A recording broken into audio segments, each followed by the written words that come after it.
Good morning and welcome to the Breakfast News on Rajya Sabha Television. I'm Aishwarya Kapoor and here are the headlines. APJ Abdul Kalam's body to reach Madurai late today in a special aircraft. It will then be taken to Rameshwaram for the funeral tomorrow. A day ahead of his slated hanging, Mumbai blast convict Yaqub Memen's plea against his execution to come up before a three-judge bench constituted by the Chief Justice of India. A four-story building collapses in Thani. 4 people killed and several feared trapped under the debris. Rains hamper rescue work. Former Libyan dictator Muammar Gaddafis' son and 8 others sentenced to death by a court for war crimes during the 2011 revolution. And the third test of the Ashes series to begin at Edgbaston. 5-match series evenly poised with England and Australia winning 1 each. All right, we begin the bulletin with the live visuals from Palam Airport, where the body of former President APJ Abdul Kalam is being flown out of Delhi to Madurai in Tamil Nadu. And from Madurai, the body will be taken by the helicopter to Rameshwaram, where the former president was born.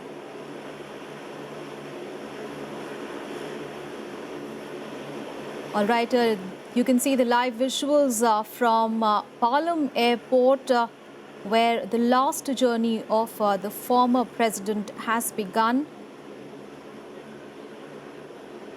Well,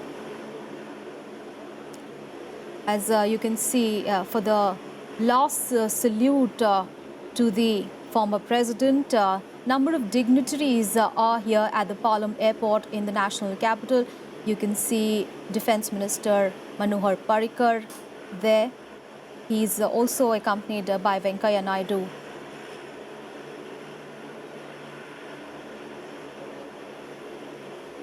And this special aircraft is about to take off from Palam Airport. It carries the body of former President APJ Abdul Kalam. And the body will be flown out of Delhi to Madurai in Tamil Nadu today, from where it will be taken to helicopter to Rameshwaram. This is the place where the former president was born. The funeral will be held in Rameshwaram at 11 a.m. on Thursday. And as you can see, live visuals from Palam Airport, where the special aircraft carrying the mortal remains of former President APJ Abdul Kalam is taking off from Palam Airport in the national capital. The funeral will be held in Rameshwaram at 11 a.m. on Thursday.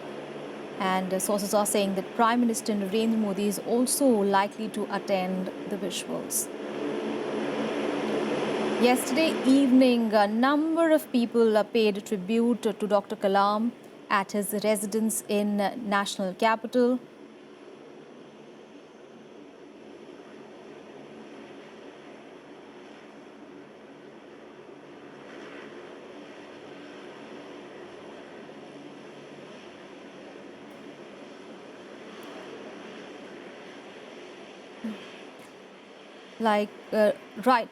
Those visuals are from Palam Airport. These are the live visuals. This is the special aircraft that carries the body of former President APJ Abdul Kalam.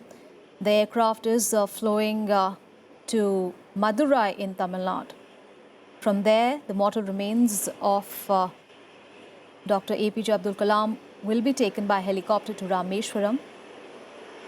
That is his hometown. The funeral will be held there tomorrow at 11 in the morning.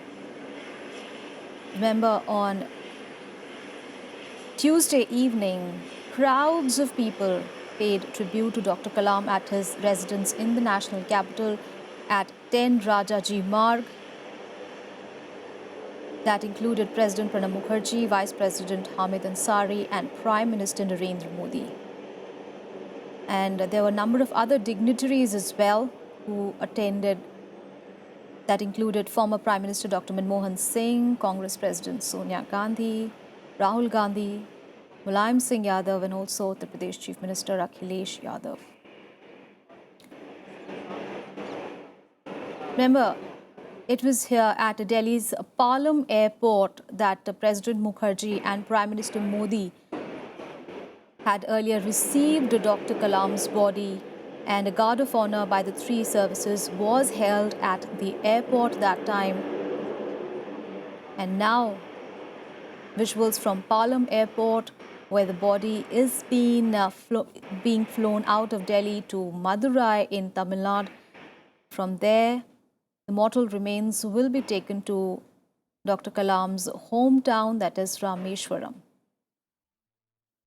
Remember, the government has declared a 7-day national mourning as a mark of respect for Dr.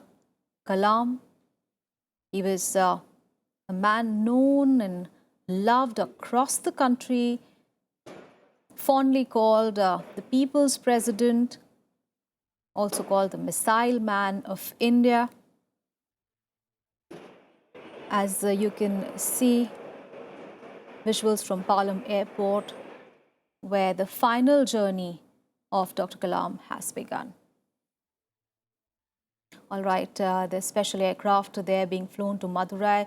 From there, the body will be taken to Rameshwaram, and the funeral will be held tomorrow in Rameshwaram at 11 a.m. tomorrow. And Prime Minister Narendra Modi is expected to attend that funeral. The gun carriage with mortal remains of former President APJ Abdul Kalam will reach Madurai in Tamil Nadu later in the day in a special aircraft. From there, it will be taken by an IAF helicopter to Rameshwaram, the birthplace of the former president. He will be accorded a state funeral with full military honours at 11 a.m. in Rameshwaram on Thursday. Union Urban Development Minister Venkaiah Naidu and Defence Minister Manohar Parrikar will accompany Kalam's body to Rameshwaram. Minister of State for Shipping Pon Radhakrishnan will also join the two ministers. Reports suggest that Prime Minister Narendra Modi may also attend the funeral. Was a role model leader for lakhs of youths and students in our nation. Dream for good was the advice he gave to youngsters. Thousands from across the country flocked to Kalam's residence in Delhi at 10 Rajaji Marg on Tuesday to pay their last respects. Vice President Mohammad Hamid Ansari and Prime Minister Narendra Modi were among those who paid tributes to Kalam by writing memoir in the condolence book. After being president, he visited me several times and we discussed. He presented me his book, Beyond 2020. It was in fact, really, I felt some sort of vacuum when I heard the news. It was that I did not expect. He was aging, but he was quite hale and hearty and always jovial, brilliance. Others present at Kalam's residence were former Prime Ministers Manmohan Singh, H.D. Deve Gowda, Congress President Sonia Gandhi and Vice President Rahul Gandhi. Samajwadi Party Chief Mulayam Singh Yadav along with his son Akhilesh Yadav also paid tributes. Arvind Kejriwal was also among the chief ministers to pay homage. ജനങ്ങളുടെ president ജനകീയ president എന്ന് അദ്ദേഹത്തെക്കുറിച്ച് പറയാൻ കഴിയും. ഒരു ശാസ്ത്രജ്ഞൻ president ആകുന്നത് സാധാരണ രീതിയിൽ വളരെ റെയറാണ്. അതിനുള്ള അവസരം ഇന്ത്യക്കുണ്ടായി. അദ്ദേഹം ഒരു ശാസ്ത്രജ്ഞനായ പ്രസിഡന്റായിരുന്നു. അതേസമയം തന്നെ ഒരു വിഷണറി ആയിരുന്നു. I know him very closely. Such a patriotic scientist who want to strengthen this country. Had the ability to connect with India's young. We will miss him. We will miss his thinking. We will miss his vision. It's quite apt that he worked till the last second of his life. It was the way he lived his entire life and we are proud of him. 50 model school Delhi में तैयार कर रहे हैं. उनके principles और उनके teachers को inspire करने के लिए आए थे वो. बहुत अच्छा हमारा एक्सपीरियंस उनके साथ रहा और उन्होंने अपने भाषण में यही कहा कि मैं सबसे पहले अपनी ज़िंदगी में मैं एक शिक्षक हूँ. The former president died after a massive cardiac arrest while delivering a lecture at the Indian Institute of Management in Shillong in Meghalaya on Monday. A 7-day mourning has been declared as a mark of respect for the man known and loved across the country as the people's president. Bureau Report, Rajya Sabha TV. And moving on to some other stories, now 4 people are reported dead and several others are feared trapped under the debris of a 4-story residential building that collapsed in Thani on Tuesday night. Now, 22 people have been rescued from the building as of now. The building, Madras in Thakurali, collapsed at around 11 p.m. yesterday. Heavy rain has hampered relief and rescue operations. KDMC Mayor Kalyani Patil, who reached at the spot, has said that the building was in the list of dilapidated buildings. KDMC has served notices to building residents, but they had not evacuated it. Thani Collector Dr. Ashwini Joshi also reached the spot to supervise the relief and rescue operations. Building neighbouring the Metrichaya have also been damaged due to the collapse. And in the other big story of the day, a larger bench constituted by the Chief Justice of India will today hear the plea by 1993 Mumbai blast convict Yaqub Mehmen to stay his execution. Mehmen is to be hanged tomorrow. Well, the decision to refer the matter to a 3-judge bench was taken after a split verdict by a 2-judge bench on Tuesday. 1993 Mumbai blast convict Yaqub Mehmen could know his fate today, just a day ahead of his slated execution. A 3-judge bench set up by the Supreme Court on Tuesday is expected to give its verdict on Memen's plea, seeking stay on his hanging after a split verdict by a 2-judge bench. According to me, is a good sign for a reprieve for him from death sentence. It is obvious that some judge has disagreed with the other judge, and that is why it is being referred to a larger bench. Yani, I'm trying to say that there are now better chances for him to get life sentence rather than death sentence. So let's hope for the best. The decision was taken in the wake of disagreement between Justices A.R. Dave and Kurian Joseph on the issue. The matter was referred to Chief Justice of India H.L. Datu, who constituted a larger bench of Justices Deepak Mishra, Praful C. Pant and Amitava Roy to decide the destiny of Mehmen, who turns 53 on Thursday. The new bench has the task of deciding whether to stay the death warrant issued by a TADA court in Mumbai on April 30th and go into the merits of Memen's petition, which has claimed that the warrant was issued even before he exhausted all his legal remedies before the court. Yaqub's case now, it appears that the disposal of curative petition by 3 senior-most judges alone, to the exclusion of the learned judges who had earlier passed negative orders, has been questioned by one of the 2 judges of the court. So it's a matter of interpretation and understanding the rules and the procedure for hearing and disposal of curative petition. Yaqub Mehmen was convicted as a driving spirit behind blasts in Mumbai in 1993 that killed at least 257 people. The Supreme Court last week rejected one appeal, but Mehmen again approached the court arguing an order to hang him was passed while he still had legal recourse available. He is slated to be hanged on Thursday. Bureau Report, Rajya Sabha TV. All right, so what is likely to happen in the court today? What are the issues under consideration? Let's figure out. Mr. N.D. Pancholi, who is a human rights activist and also a Supreme Court advocate, is joining us this morning. Thank you so much, Mr. Pancholi, for joining us this morning. Sir, now, the Supreme Court has referred Yaqub Memen's petition on his execution to a larger bench. So the question is, what is likely to happen in the court today? What are the issues that are likely to be considered and talked about? What is this larger bench going to do? See, the very fact that out of 2 judges, one has deferred. There are differences between the judges. This very fact of the differences among the judges is a strong ground to defer his death warrant and to consider the question threadbare before a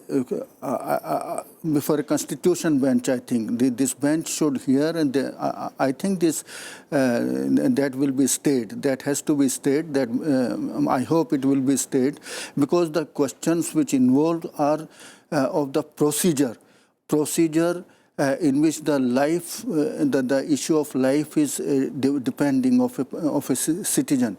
So where the question of life and death of a person is concerned, then it is an issue which you should get top priority for decision. And this I think they should state.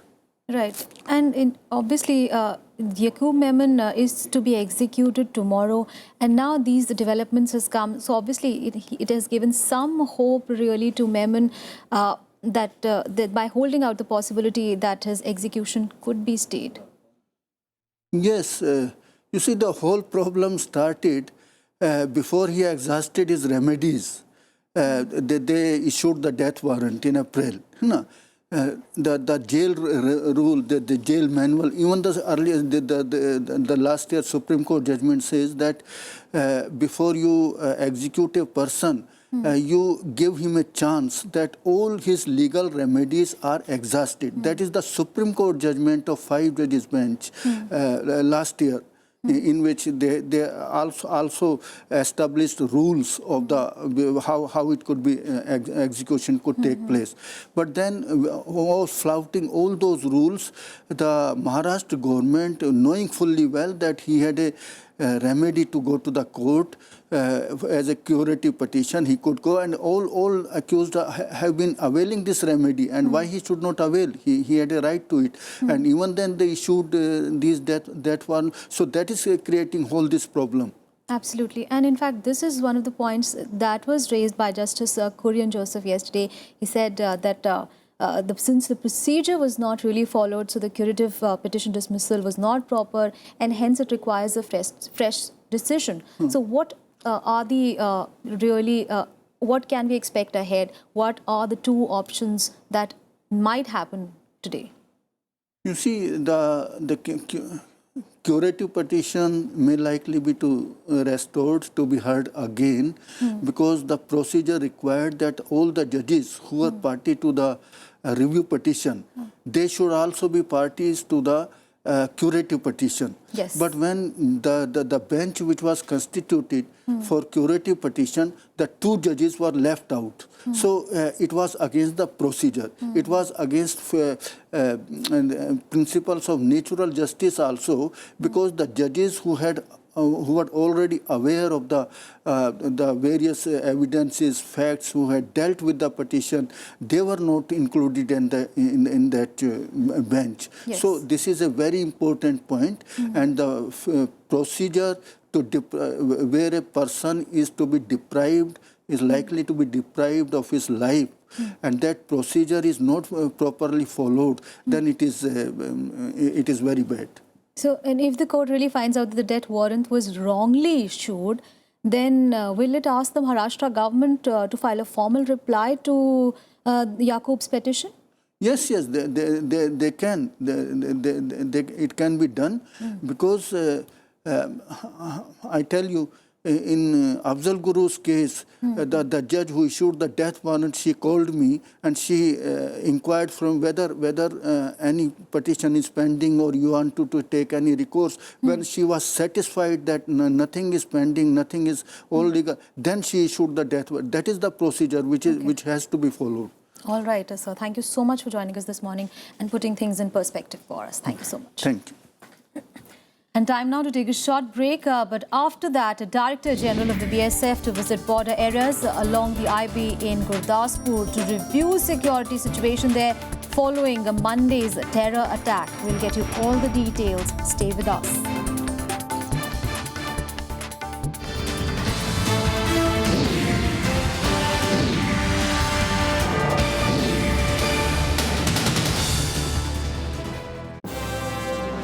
Hello, I am Ishan Russell. I'm Tracy Shilchi and you're watching News Tonight.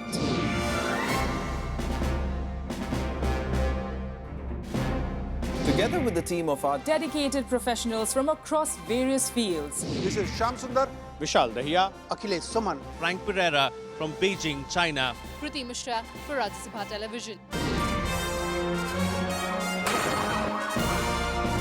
We bring to you the news that matters here on Rajya Sabha TV.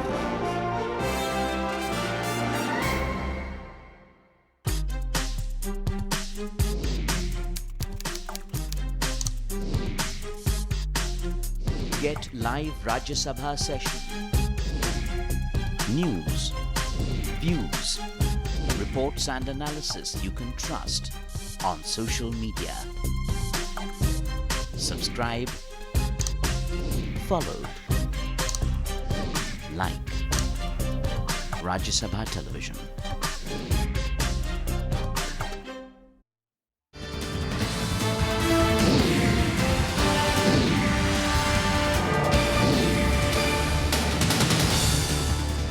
Welcome back after the break. Now, the Director General of the BSF will be visiting border areas in Gurdaspur to take stock of the security situation there in the wake of Monday's terrorist attack. Meanwhile, preliminary investigation revealed clues from the GPS instruments recovered after the operation. Now, according to sources, the militants likely entered the country from Pakistan through Bamial village close to the international border. Also, the 3 terrorists were captured on CCTV camera. The footage surfaced on Tuesday. The movements of the 3 terrorists who created mayhem in Punjab's Gurdaspur on Monday were caught on a CCTV camera. The footage surfaced on Tuesday as the investigation into the attack began. The footage shows 3 men wearing army uniforms, having big backpacks and carrying AK assault rifles, walking down the road in the Dinanagar area just before they entered the town.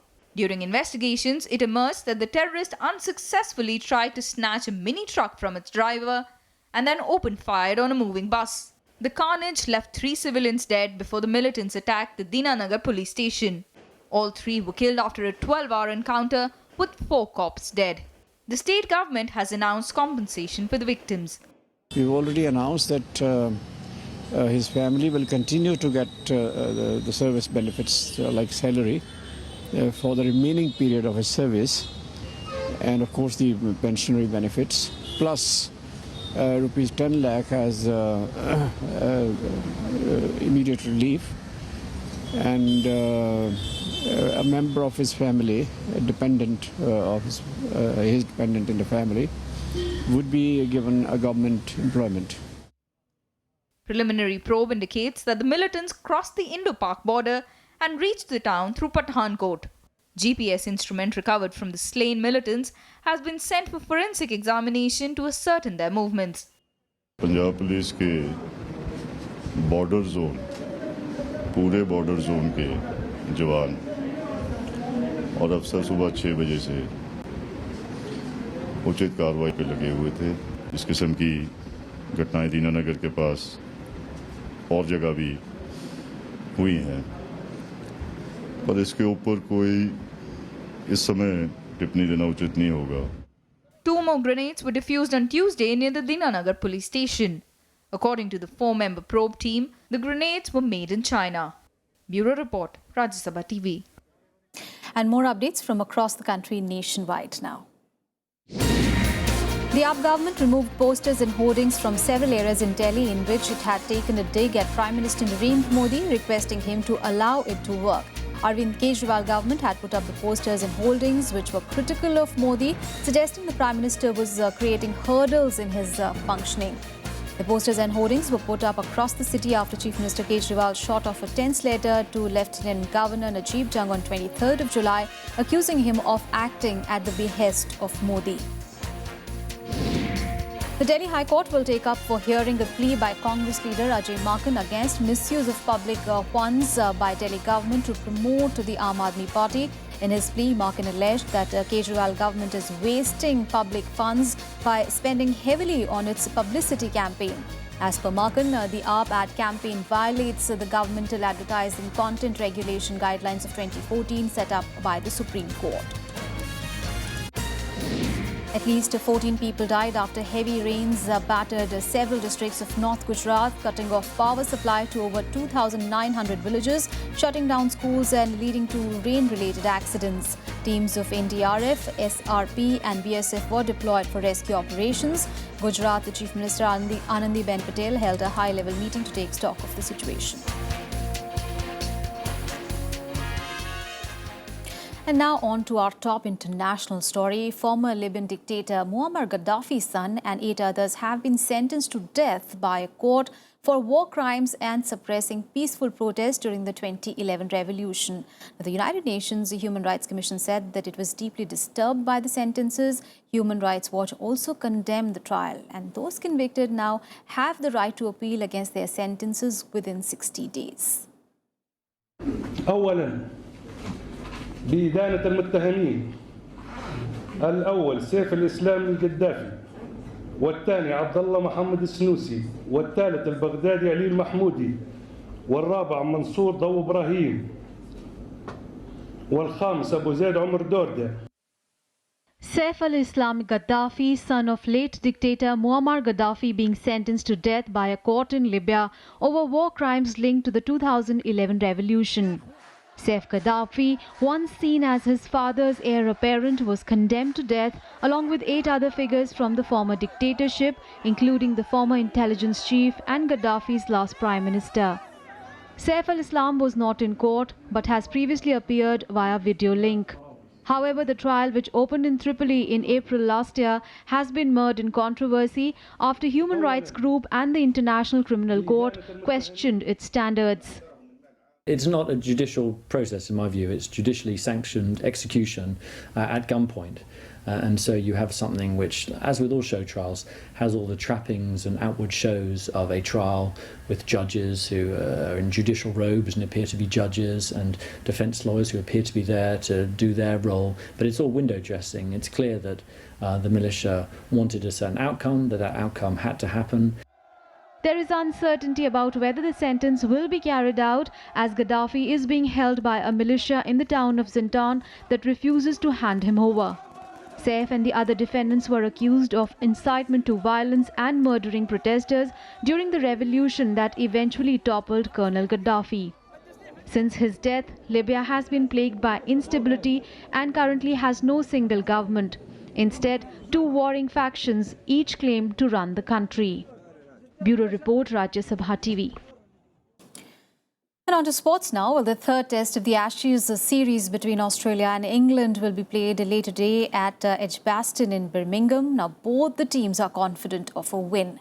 The 5-match test series is tied 1-1 at the moment. Here is a report.